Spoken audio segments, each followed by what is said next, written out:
Hello，今天跟大家聊一下有关 JR 动能指标的一些最新进展。首先，我已经开发好了全平台的版本，然后会上传在之前的链接里。获取方式还是和以前一样，去我11-9这个视频的结尾处寻找。然后再次提醒大家，首先大家还是看一下这个指标的由来，我为什么会设立这个指标，这样会让大家对这个指标的一些基本用法心里有数。第二个就是提醒大家不要盲目的相信任何一个单一指标，所有的指标只是决策的依据之一，而不是全部，并且没有任何指标可以做到100%的正确率。绝大多数指标的胜率不会超过50%。然后就是给大家演示一下这个指标在各个不同平台上的效果。首先这个是同花顺远航版，然后这个是同花顺的普通 PC 版，这个是东彩的 PC 版。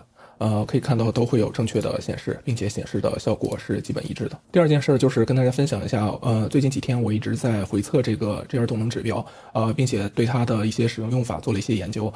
而且已经开发出了这个 JR 动能指标的一个 2.0 的版本，就是附带上方这个红色的柱体。这个 JR 动能 2.0 的版本我会作为充电福利发在充电动态中，发布的时间会随着我有关 JR 动能视频的详细解读这个视频发出来，这个代码会一起发在充电动态区。然后大家没有充电的朋友也千万不要因为这个去充电。JR 动能 2.0 的指标代码的逻辑我会发免费视频跟大家梳理，如果你有一些很基础的编程能力的话，或者去问 DeepSeek 都是可以完成这个 2.0 代码的自行开发的。接下来跟大家预告一下，就是未来几天我会发布一个有关 JR 动能的深入研究的视频。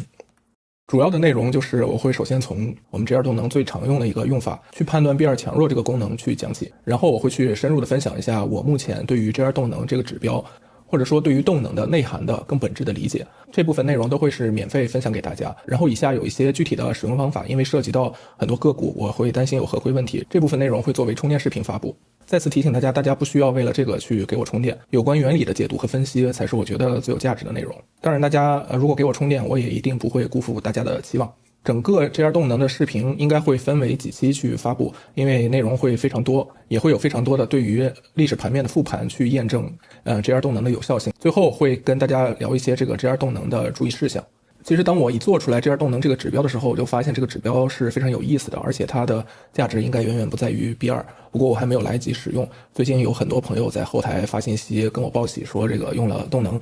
吃到了多少十几厘米，我嘴上说这个恭喜恭喜，实际上我心里我都要气死了，因为我还没用，所以这2天我也是抓紧用了一下。目前这个效果确实还可以但是还有待更多的数据上的验证，这个我会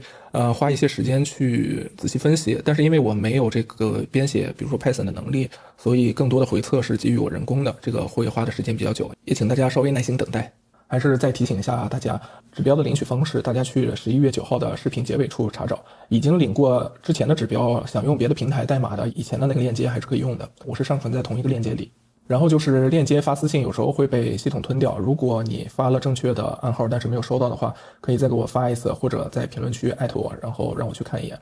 如果看到我会再回你。好了，这就是本期视频的内容，祝大家生活愉快，我们下期见。